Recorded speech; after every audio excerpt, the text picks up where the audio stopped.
Hello, my friends, and welcome back. Thank you very much for being with me again today. Medvedev, the former president of the Russian Federation, had an interview.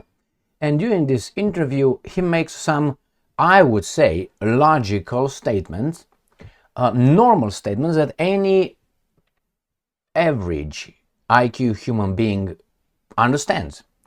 And if you have been following what's going on between Russia and NATO and the West, you will understand that what Medvedev is saying is just, yeah, okay, well, we heard this before. It's true. Do we want to solve the problem? That's the whole point. No, they don't want to solve the problem. Now, regarding explaining someone something, it's a few options if the person doesn't understand. Maybe your explanation is not clear enough. Maybe his level of understanding is much lower than the way you explain it. That's a possibility. Then you have to put together the message in such a way that the message goes through the sick individual or the thick skull of that guy in order to understand it. Now, what happens when you are sure that your message was clear enough, intellectually lowered below his threshold of understanding? That means he understands it, and he still pretends, or he's saying, I don't understand. The only option, the only consequence, the only conclusion could be that person pretends that he's not understanding your message. Your message is clear enough, you lowered it so he can get, like you put a square into a square. Don't try to put a square into a circle, like in the Idiocracy movie. So you lowered it. And the people still pretend by their statements and actions that they didn't get it. They didn't get it because they don't want to get it. They got it all right. The problem is they pretend.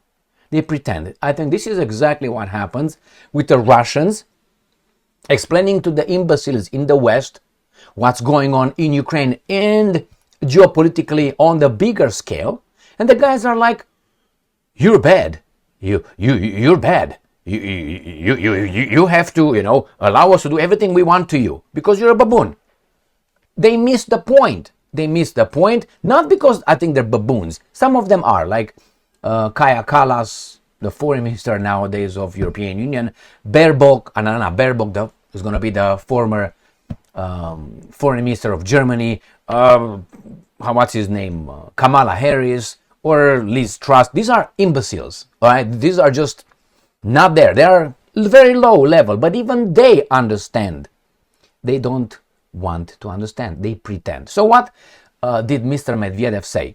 And it's something that, to me at least, it sounds, yeah, okay, that's logical. We already know that. But for the West, it's like news. It's like, oh my God, did you hear that? What do you mean? So, all right, let's start with the first article coming from Ukrainska Pravda, which is reporting parts of Medvedev's interview, and they get stuck to something. Let's move on. Or let's start. Ukrainska Pravda. This is from Tuesday, 29th of April, 2025. Kremlin threatens new NATO members with, and I'm calling retaliatory strikes and nuclear weapons. Now you say, well, who are the new NATO states? And why are they new NATO states? I'm talking about, obviously, Finland and Sweden. Why are they new NATO states? Now the baboons are saying because they wanted to be protected against the boogeyman, Russia. Now we know that's an imbecility, that's a narrative. That's a narrative created for those guys over there. The reality is other. It's just a takeover of the United States of America under the threat of a boogeyman created by themselves. The Americans create the boogeyman.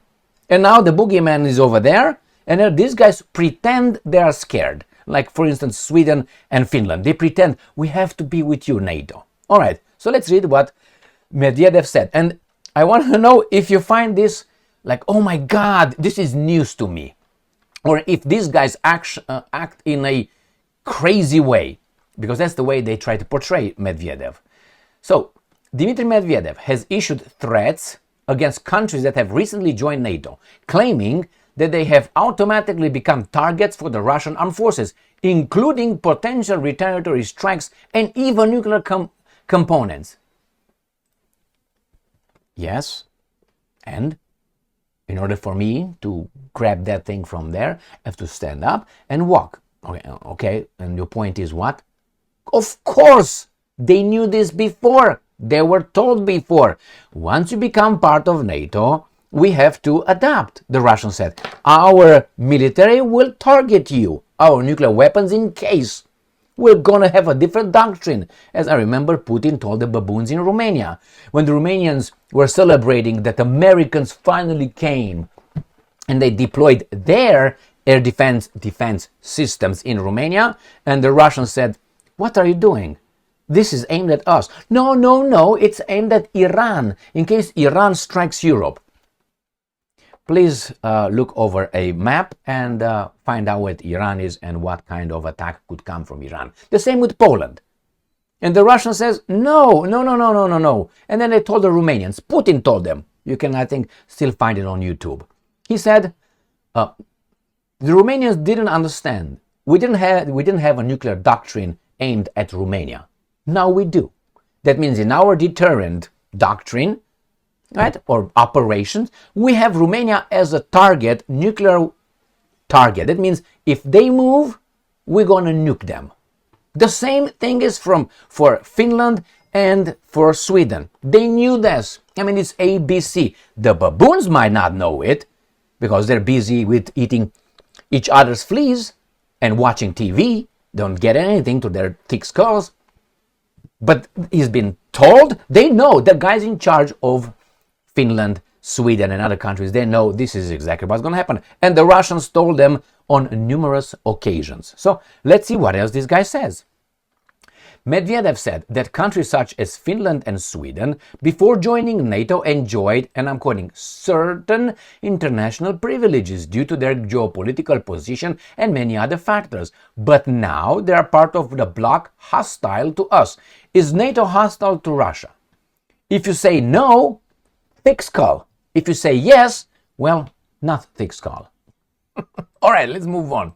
Which means they have automatically become targets for our armed forces, including potential retaliatory strikes, retaliatory, that means in response, and even a nuclear component, or preemptive measures within the framework of military doctrine. What is it that you don't understand? And I'm quoting, they have simply ended up in the crosshairs of our armed forces. Has life become better for them? No. These are political games. So the baboons in Finland and in Sweden, they were tough. No, you played politics. Now you're caught in the crossfire between us and the Americans and 3 other countries in Europe that the Russians could smack at no problem. So that's the first one. Let's see, coming from Sputnik, new NATO members become targets for Russian armed forces by default. Is it anything here that you don't understand? By default, that's by ABC 1, 2, 3. In order to eat, I have to open my mouth. Oh my God, Emin, open his mouth. He's gonna eat. That's nothing fantastic. That's by default. That's how it goes. Right, the countries that join NATO have entered the bloc hostile to Russia and have automatically become targets for the Russian armed forces. Clear. This is exactly clearly what they say. This guy say next one. Ukrainian captives say trained by Swedes, Norwegians in Romania. All these guys right here, the Swedes, the Norwegians, and the Romanians, are actively fighting against Russia. All right, you say you don't understand. Remember, you just say you don't understand. I will make it clear. I am fighting that guy over there, all right? I'm not going to go into if I'm right or wrong. That's for Jesus and others. So what we have here, I fight that guy over there. And that guy is shooting at me, you know, I have my own tactics here, and they have their own tactics over there. And all of a sudden, the guys over there are losing. And when they're losing, you have 3 neighbors. You have the Romanians, you have the Norwegians, and you have the Swedes. And those guys are training my enemy to shoot better at killing my family.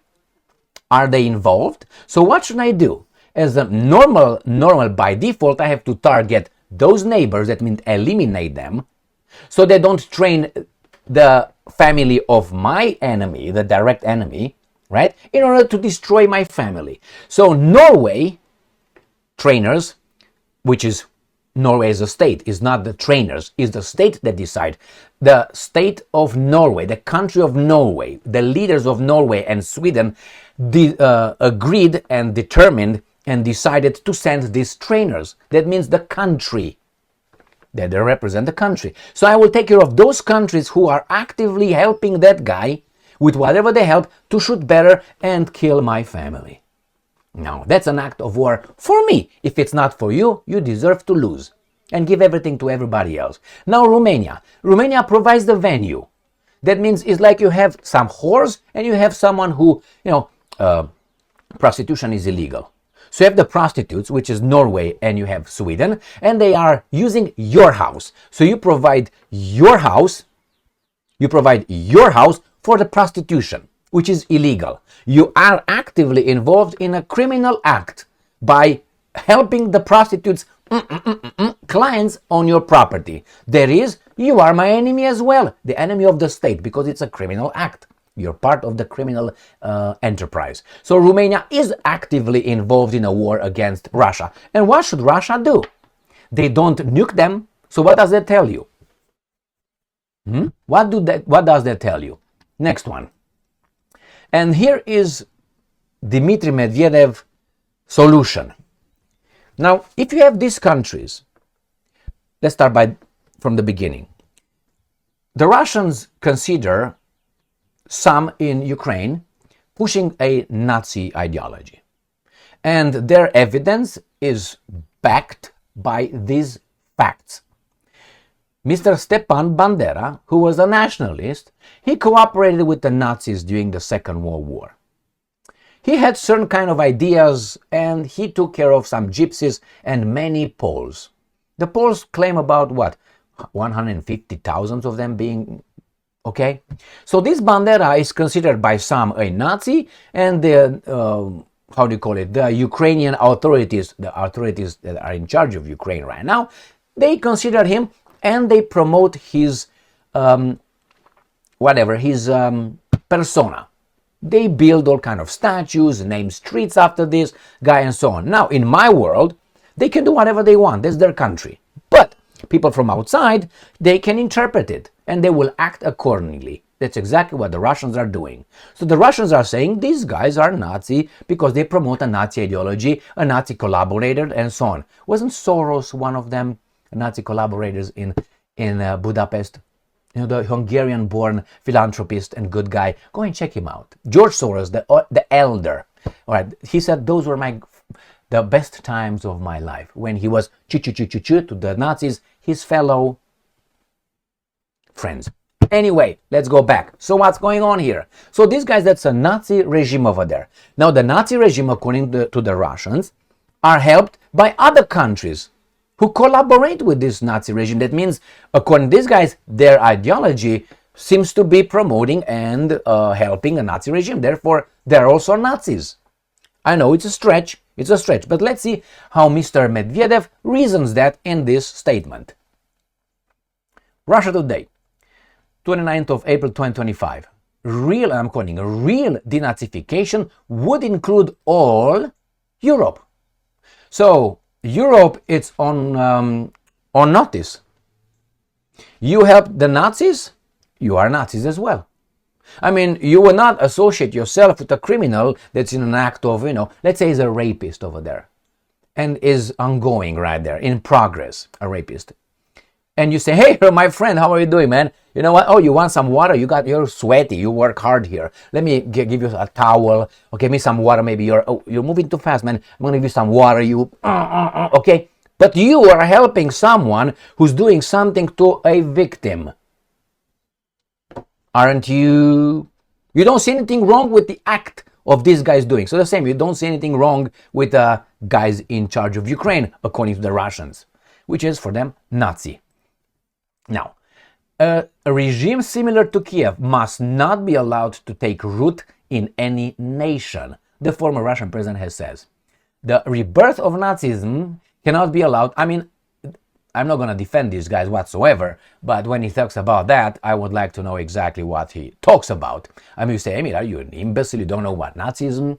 Well, I would like you, if you know, what is the Nazi doctrine? And probably you're gonna, not probably, certainly, you're gonna tell me something about the Jews, the superiority of the that kind of the ideology. You're probably gonna give me some eugenics, maybe you're gonna give me some Lebensraum, and it's about it.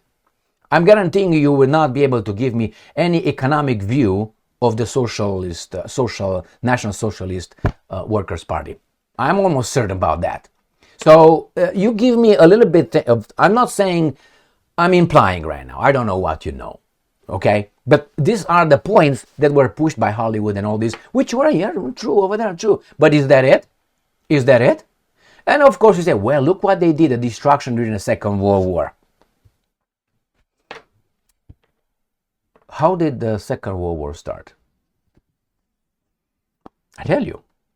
Before it started to become a Second World War, world, that's the key word, the word, World War, it was a one-on-one war between Germany and Poland. That was one-on-one, like Ukraine and Russia. That's not a world war, that's Russia and Ukraine. The moment you have other countries joining in, then it turns into something else, regional war or world war. Who joined in? Who were the first two countries that joined in? And then turn it into bigger. You remember? I think it was Great Britain and France. And then when Soviet Union did the same thing as the Nazis, the Germans did, through their pact, Molotov-Ribbentrop Pact, these guys, the good people of Europe, did not declare the same war against Soviet Union. Why? Is it because Mr. Soros was in Moscow? I don't know. Actually, I do, but let's move on. So, the rebirth of Nazi cannot be allowed in any nation, and Europe may need an international denazification effort. That's what he said. He characterized the destruction of the Kiev neo-Nazi regime as a necessary outcome of the Ukraine conflict before arguing for broader decisive action by multiple states. And I'm quoting, all measures need to be taken to ensure that such regime never arise in any other nation. The price is too high. And I'm quoting again, a real denazification is required. Nazism needs to be rooted out not only in Ukraine, but in all of Europe. All right, so what do you think? This is very tricky, because when you come and claim that you're going to, I don't know, put in prison 20 years a person because they are the enemy of the, I don't know, state, or of the Soviet people, or I don't know, something like that, or because you say something about a group in your country, like it's happening right now in the United States of America, then that's very dangerous, because labeling like that, you can expand. And they always expand from one to another, to another, to another. Now it's, let's say, about the Nazis. All right, we all for that. Next one is going to be for, I don't know, people who say things that we don't like, and we link it to, I don't know, promoting a certain kind of ideology. Therefore, we're going to infringe some free speech. Then we're going to round up the people who dare to break our limitations and so on. And then little by little you move and you start banning. It's like, it's a word, it's an expression in Romania and Romanian, Romania, and I think it's somewhere else. It goes like this: Pofta vine mâncând. That means the appetite comes as you start eating more and more. So the same, once you start banning, you're going to increase. And you're going to start limiting the society. Why? Because you can. And you think you are in charge and you are working for the common good. Remember the common good? COVID, you remember the common good? Trump just said that his first term was about America and then survival. And now it's about America and he's in charge of the whole world. Very dangerous statement, or imbecilic if he didn't think of the consequences. But hey, he said it. One thing is to say it, the other one is to do it. But kind of close. We'll see. Actions are different than the words. Remember, we can't cross it and overlap him just like this. So this is Medvedev. Do you think it's imbecilic what he said? Well, you're free to choose, as Mr. Friedman said. Isn't Friedman free to choose? What's his name? Come on, baby doll. Yeah, rather. Milton Friedman. Yeah, free to choose. Thank you very much for being with me again today. Stay strong, stay smart, look for the truth, and be just.